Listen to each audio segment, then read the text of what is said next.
General George S. Patton described the M1 Garand as the greatest battle implement ever devised. And who are we to argue? With such high praise, it's no wonder that the M1 inspired many other firearms. Two of these were the Japanese Type 4 rifle and the Italian Beretta BM59. How did these copies compare to the original?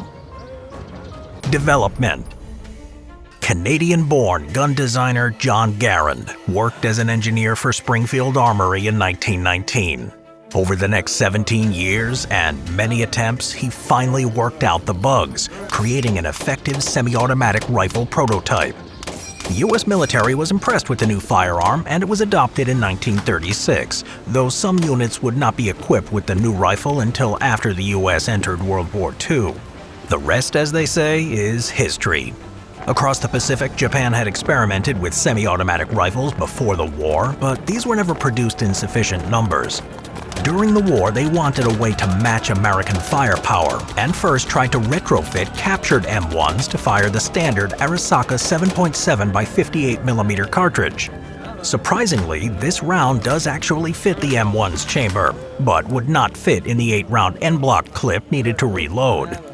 Engineers of the Yokosuka Naval Arsenal then designed a new firearm that was a copy of the M1, but replaced the clip with a 10-round internal magazine fed by stripper clips.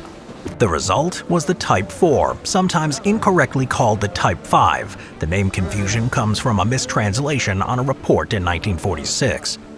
After the war, Italy was in need of updating its armed forces and equipped its soldiers with surplus M1s, which soon included domestically produced rifles, using donated machinery from Winchester. By the mid-1950s, there was the need for a rifle chambered in the new NATO standard of 7.62 by 51mm, but Italy didn't have the budget to create a weapon from scratch. Instead, they converted the existing M1s for the new round, and though these conversions could handle the new cartridge, they were becoming outdated in an era of select fire rifles. Engineers at Beretta took up the challenge, and in 1959, a battle rifle based on the M1 Garand, the Beretta BM59, was created. Dimensions. All three weapons are similar in size. The M1 Garand weighs in at 9.5 pounds, or 4.3 kilograms unloaded. It has a length of 43.5 inches, or 110.5 centimeters, and a 24-inch or 61-centimeter barrel. The Type 4 is a bit smaller at 9 pounds 1 ounce, or a bit over 4 kilograms, and has an overall length of 42.2 inches, or 107.1 centimeters, and a 23-inch or 58.5 centimeter barrel. The Beretta BM59 has had multiple variants over the years, but the initial model was the heaviest of all three, weighing in at 9.7 pounds, or 4.4 kilograms, and had an overall length of 43.1 inches, or 109.5 centimeters, with a 19.3-inch or 49-centimeter barrel. Ammunition and magazine. The M1 Garand is chambered in .30-06 Springfield, and it's fed by an 8-round N-block clip that's inserted from the top of the weapon. Once inserted, it is difficult, but possible to top off the clip while loaded. There is a misconception that a full clip cannot be removed, but this is untrue, and it can be ejected by activating the clip latch button with an open action. The Type 4 is chambered in the very similar Arisaka 7.7 by 58mm cartridge, but was fed from an internal magazine that held 10 rounds that were fed with 5-round stripper clips. The magazine extends below the stock of the weapon, but it's not detachable. The Beretta BM59 is fed 7.62 by 51mm NATO from a 20-round detachable box magazine. The internal magazine fed from clips, becoming outdated when it was created. These magazines can be switched out more easily than reloading with clips, and can be topped off much more easily than the Garand. The Garand thumb. That's the term for a painful mishap that can happen when reloading the real M1 Garand. Occasionally, while reloading, a careless user will get his thumb caught as the bolt slams forward, pinching the thumb in a painful grip, one that's embarrassing, but also a rite of passage for Garand owners. Don't worry though, there's a simple way to keep this from happening. Sometimes the operating rod isn't pulled back far enough to lock the bolt in place, and any sharp bump or pressure will cause the follower to disengage, sending the bolt forward, usually with a thumb in the way. To prevent this, when reloading, pull the bolt back enough to lock in place and keep the palm of the hand against the stock and the side of the hand against the operating rod handle. Push the clip in and then withdraw the thumb. Once it's out of the way, remove the hand holding the operating rod in place and the bolt will snap shut, without a painful lesson. Or, like us, why not avoid any risk of Garand thumb altogether with this 1/3 scale amazing replica of the iconic M1 Garand. Crafted from 100% die-cast metal with a realistic wood grain finish, this M1 Garand replica is built to impress. It features a working operating rod that pulls back, an adjustable rear sight with a functional elevation knob, and a buttstock plate that opens and closes.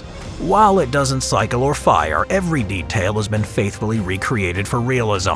With a closed barrel for safety and a premium feel in hand, this non-firing replica is a must-have for collectors and history buffs alike. And best of all, there's no risk of Garand thumb. Don't forget to check out the mini ammo can for the full experience. Accessories sold separately. Grab yours through the link in the description and help support Simple History. Oh, and one last thing, soldier. Use our code at checkout for 10% off. The Ping. One of the most distinctive features of the M1 Garand was the distinctive ping when the last round was fired and the metal clip was ejected. There is a well-known rumor that enemy soldiers would hear this and know the American was out of ammunition, but it's improbable. Most battles weren't close enough for the enemy to hear, and it's unlikely that they would hear the sound over countless other rifles, machine guns, explosions, shouting, and general confusion of battle. Because the Type 4 uses stripper clips and the BM59 is magazine-fed, neither makes the satisfying ping when out of ammunition. Rate of fire. Both the M1 Garand and the Type 4 are semi-automatic, which means one round is fired for every trigger pull. A skilled rifleman with an M1 can fire about 50 rounds per minute. The Type 4 never saw active combat, so its performance is speculative, though the stripper clips are a bit more cumbersome to use than the Garand's end block, which may slow down the rate of fire a bit, but the slightly larger magazine capacity may compensate for this. The BM59 is select fire and can shoot either semi or fully automatic. Its cyclic rate of fire is about 750 rounds per minute, which is typical for weapons of this type. Its actual rate of fire is slower, since the user would have to reload after expending the 20-round magazine, but this is still much faster than the Garand or the Type 4 by a comfortable margin. Production and users. The M1 Garand was first adopted for service in 1936, becoming the standard-issue American rifle in both the Second World War and Korean War, and variants were used in Vietnam as a sniper rifle. In total, about 5.4 million Garands were made until production ended in 1957. They have been used by militaries around the world, given away after World War II as a surplus, and were used in combat as recently as the 1980s. After it became outdated, the basic design would be updated into a magazine-fed select-fire battle rifle, the M14. The Type 4 began development in 1944, with full production scheduled to begin in 1945. This never occurred, since Japanese industry was in shambles from American bombing raids, and the war ended before production could begin in earnest. About 250 sets of parts were created, and about 125 were actually assembled, the biggest limiting factor being the number of wooden stocks available.